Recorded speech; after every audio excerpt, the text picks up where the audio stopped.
Audio Jungle. Assalamu alaikum studying family. Today I am going to briefly discuss a very common disease which is diarrhea. जैसा कि आप लोगों को पता है आजकल गर्मियों का मौसम चल रहा है और हॉस्पिटल्स में बहुत सारे पेशेंट जो है वो डायरिया के साथ आते हैं। अब ये पेशेंट करते क्या है, ये तो डॉक्टर्स को कहते हैं कि हमें कोई अच्छी सी एंटीबायोटिक प्रिस्क्राइब करो, या ये लोग खुद ब खुद एंटीबायोटिक का यूज़ करते हैं। अब होता क्या है, ये एंटीबायोटिक की मिसयूज़ की वजह से दो अहम नुकसानात हमारे पास आ सकते हैं। पहला जो है वो उसकी बॉडी ड्रग रेजिस्टेंस शो करेगी, और दूसरा नुकसान हमारे पास क्या है कि जो हमारी गट की नॉर्मल फ्लोरा है वो डैमेज हो जाती है।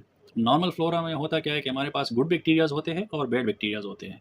बैड बैक्टीरियाज तो डायरिया को कॉज करते हैं और गुड बैक्टीरियाज हमारे पास उस डायरिया के अगेंस्ट फाइट करते हैं, वो डायरिया को ठीक करने में हेल्प करते हैं। अब अगर जो भी पेशेंट, जो भी मरीज़ एंटीबायोटिक लेता हो तो वो उस नॉर्मल फ्लोरा की गुड बैक्टीरियाज को भी ख़त्म कर देते हैं, उसको भी मार देते हैं। तो हमारे पास डायरिया ठीक होने के बजाय और ही ज़्यादा हो जाता है और ही सीवियर हो जाता है। अब हमें करना क्या चाहिए डायरिया में? हमें ये करना चाहिए कि अगर जो भी मरीज़ है उसको माइल्ड सा फीवर हो, नॉशियस हो या वोमिटिंग हो रही हो, या ये जो मरीज़ है हमारे पास उसकी डायरिया जो है वो वाटरी डायरिया है, तो उसको हम ओआरएस देंगे, फ्लूइड इनटेक ज़्यादा देंगे, और साथ ही साथ अगर कोई जो मरीज़ है वो अगर बच्चा हो तो उसको हम जिंक सप्लीमेंट देंगे। एंटीबायोटिक का यूज़ हमें कब करना चाहिए? जब अगर कोई पेशेंट वो ऑलरेडी डायरिया हो रही हो, या वो इम्यूनो कम्प्रोमाइज़्ड हो, या उस पेशेंट में हाई ग्रेड फीवर हो, या ये जो पेशेंट है वो बहुत सीवियरली डिहाइड्रेटेड हो।